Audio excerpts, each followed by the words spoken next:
For those of you that love talking about animals, from Sci News. New bird-like dinosaur discovered in Argentina. An international team of paleontologists has discovered a 70 million year old pocket of fossilized bone and unique eggs of an enigmatic bird-like dinosaur in Patagonia. And now, from prehistoric to present, my name is Ethan. Welcome to Creature Guide Live Prehistoric News. And let's dive right back into the prehistoric news of the day. So this seems to be, I'm going to guess it's some species of dromaeosaur. It could be from anywhere in Argentina or Chile when referring to Patagonia. Oh yeah, he does. Or yeah, it's turkey. Let's see. Bonapartenicus altimus. What makes the discovery unique are the two eggs preserved near articulated bones of its hind limb. Okay, so this is very similar to what has occurred with different species of oviraptorosaurs, which this animal doesn't seem to be a part of. At least that's my guess. This is the first time the eggs are found in a close proximity to skeletal remains of an alvarosaurid dinosaur. Oh, that wasn't hitting me. This guy being an alvarosauр. So these animals are notorious for having the lowest digit count of any species of dinosaur, having one digit on their forelimbs. Yes, to an extent. Okay, well, okay, that's a bit exaggerated. They had their own. They looked more like a dromaeosaur. The dinosaur called Bonapartenicus altimus represents the latest survivor of its kind from Gondwana, the southern landmass in the Mesozoic era. The creature belongs to one of the most mysterious groups of dinosaurs, the Alvarosauridai, and is one of the largest members of the family, about 2.6 meters. So that's pushing what around 8 feet. Wow, that is a large Alvarosaurid. Hmm. Okay, well, this shows that basal Alvarosauриds persisted in South America until latest Cretaceous times. Yes, they did survive to the end of the Cretaceous event around 66 million years ago. Taking a look at some other distant relatives of this animal, such as Caudipteryx. Now, this isn't Caudipteryx. Sinornithosaurus. This is actually a species of dromaeosaur. Now, this reconstruction, I mean, it's a good drawing, but just in terms of accuracy, it should have much longer feathers compared to its body size. Also, a bit of a more slender sort of a skull structure. This one, it's almost pushing like a not troodontid, but more a bit more closely to something like Dromaeosaurus or Deinonychus in the overall structure. Now, this animal was from China around 125 million years ago and is more specifically a member of the Microraptoran family, which is also a branch of Dromaeosaur. Many tend to associate with Dromaeosaurs as just branching off into carnivores such as Deinonychus, Utahraptor, Velociraptor. Um, let's see, who's another one? Troodon. But the Microraptorans were also an important part of the Dromaeosaur group. And by the way, all the distinct brownish or orange like coloring that you see here, those are preserved feathers.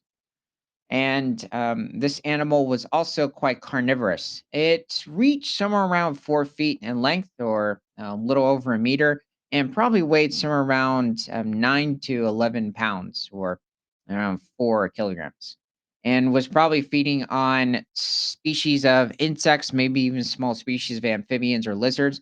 Sign Ornithosaurus has been portrayed in certain um, documentaries as hunting other species of Microraptorans its size. And when looking at the overall body structure of this animal, it was not capable of taking on something like the size of itself, even if it was lightly built. That was a huge risk. Just the overall pressure coming from that animal would be too much on its skull, and most likely it could break. This also should have a larger feather covering. I believe this is a model from the Smithsonian. Yeah, you guys need to update. Don't throw it away, but just put a more accurate look. Okay. Let's see. Alvarezsaur theropods are small, around zero point 0.5 to 2.5 meters. So I guess some around 1.7 feet to 2.5 meters, so somewhere around 7.5 feet. Bipedal feathered dinosaurs known from Asia, North and South America. They're they're much more talked about from China, Mongolia, so specifically from Asia. North and South America, they're rarely talked about, despite being found in different areas of the United States as well as Canada. They had a bird-like skull, tiny teeth-carrying jaws, typical robust but considerably abbreviated forearms, and one of their manual digits that developed massive phalanges, including enormous claw. Yeah, some of them, especially, there was a member from Mongolia called Mononicus, and this animal had a relatively large claw, or of its one digit. I guess you could say it just had a thumb, compared to other species of the Alvarsaur lineage, as well as its overall body size. Let's see, it was a bit smaller than the individual they found here. So, Alzheimer's was discovered by Dr. Jamie Powell from Museo from Argentina, but has now been described and named in honor of Dr. Jose Bonaparte, who 1991 discovered the first alvarezsaurid in Patagonia. Oh wow, I didn't realize it had been that long since we've discovered alvarezsaurids in South America. The two eggs found together with the bones during the expedition might have been inside the oviducts of the Bonapartenicus female when the animal perished. So this is where, just like in modern day birds, the eggs would be contained.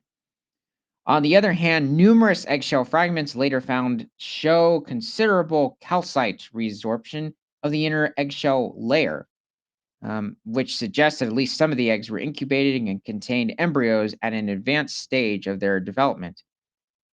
So, so did they find? Well, okay, so it's just showing that they were pretty well developed, but unfortunately they perished. Um, Now, when it comes to the overall feeding behavior of the Alvarezsaurids, it's very possible some of them might have been somewhat herbivorous, but probably feeding on a wide variety of different species of insects. Now, this belongs to a different family of theropod dinosaurs. This is actually a member of the Oviraptorosaurans called Caudipteryx.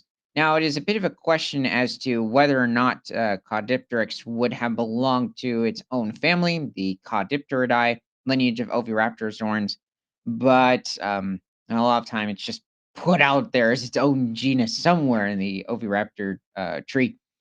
But Caudipteryx lived in, um,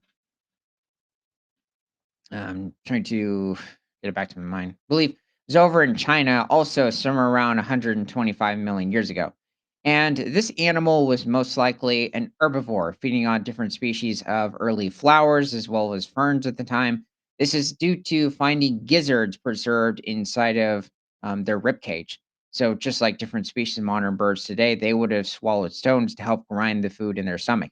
Copdipteryx was very small, somewhere around 2 feet in length, and might have weighed somewhere around 11 pounds. So, around the same weight as Sinornithosaurus, but a bit more wide, obviously, compared to its body size.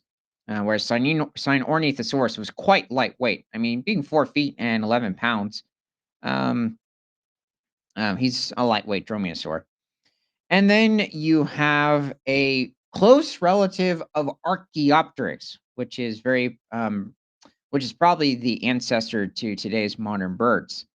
The Welnhoferiae, which is a member of the Archaeopterid family, existed over in Germany around 150 million years ago.